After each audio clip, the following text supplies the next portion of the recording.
Does it matter to God if you refuse to comply with a government requirement? Welcome to the Thrive Podcast, your daily boost that's all about becoming clear on who you really are.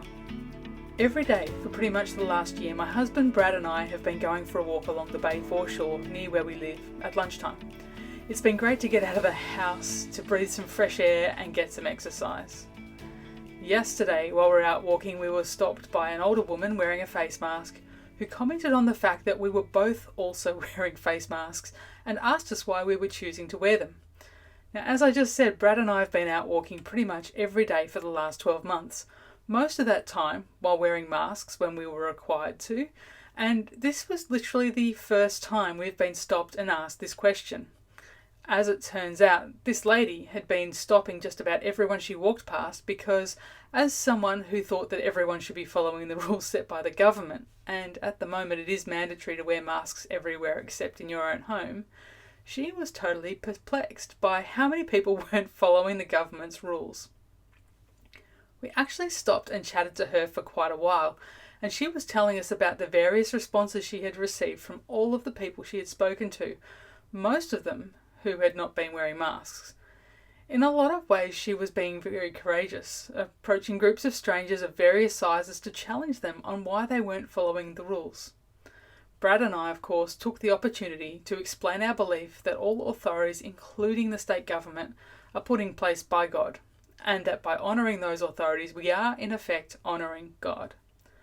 But it was interesting, because so many of the people this woman had spoken to had indicated that although they knew that the rules said that they should be wearing masks, they had a whole pile of different reasons for making the personal decision not to wear one. Later on, after we got home, I found myself pondering the question of whether there are any circumstances when it is okay to directly and disobediently refuse to follow the lawful instruction of someone whom God has placed in authority over us. There is only one exception that I found in the Bible, and that applies when the person is giving you an instruction where complying would cause you to disobey God. There are two examples that come to mind where people chose to directly disobey a human leader due to this conflict, and in both cases, God shielded them from the worldly consequences of their actions. The first example is the case of Shadrach, Meshach and Abednego, who disobeyed King Nebuchadnezzar in Daniel chapter 3. The king had made a gold statue and commanded everyone to bow down and worship the statue every time they heard certain music played. Now, some astrologers decided to let the king know that Shadrach, Meshach and Abednego weren't doing as they'd been told, and they were refusing to worship the king's statue. So the king calls the three of them in, asks for an explanation, and gives them a second chance to worship the statue, threatening that if they refuse, he'll throw them into the furnace. But they do refuse, making it very clear to the king that they won't be bowing down to his statue or serving any other gods.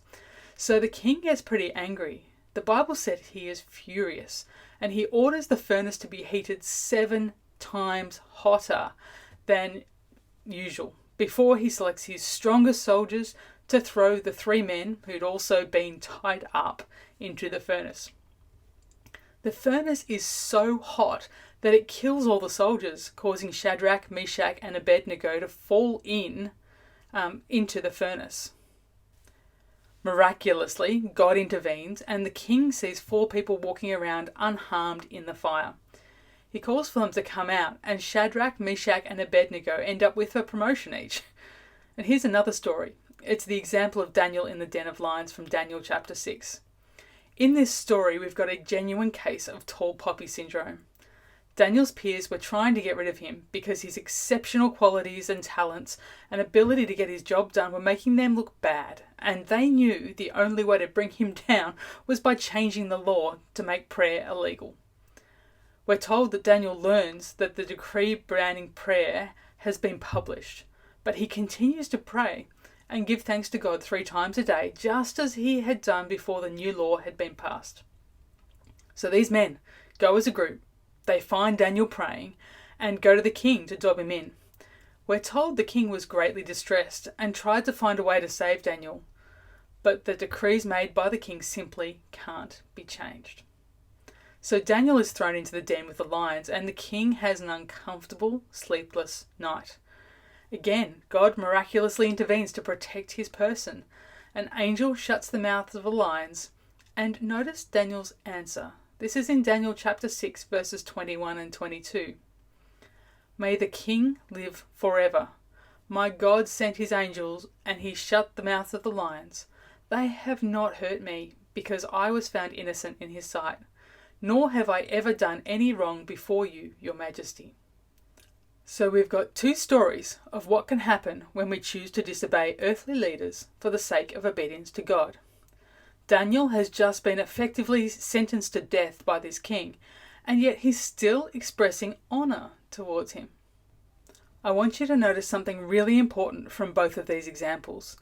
In both cases, the authority figure had given a directive for which the process of complying would have caused Shadrach, Meshach, Abednego, and in the second example, Daniel, to disobey God. And although they refused to comply and were found guilty of not complying, God shielded them from the negative consequences associated with their punishment. But notice this: God doesn't prevent the punishment. He doesn't stop the punishment from happening. And despite being effectively sentenced to death for their disobedience to human authority, these men all continue to show honour to their human authorities before, during, and after their punishment was carried out. I'm left with the overwhelming sense that Shadrach, Meshach, Abednego, and Daniel knew who they were. They knew what they stood for as individuals, and they knew that it was God whom they ultimately served.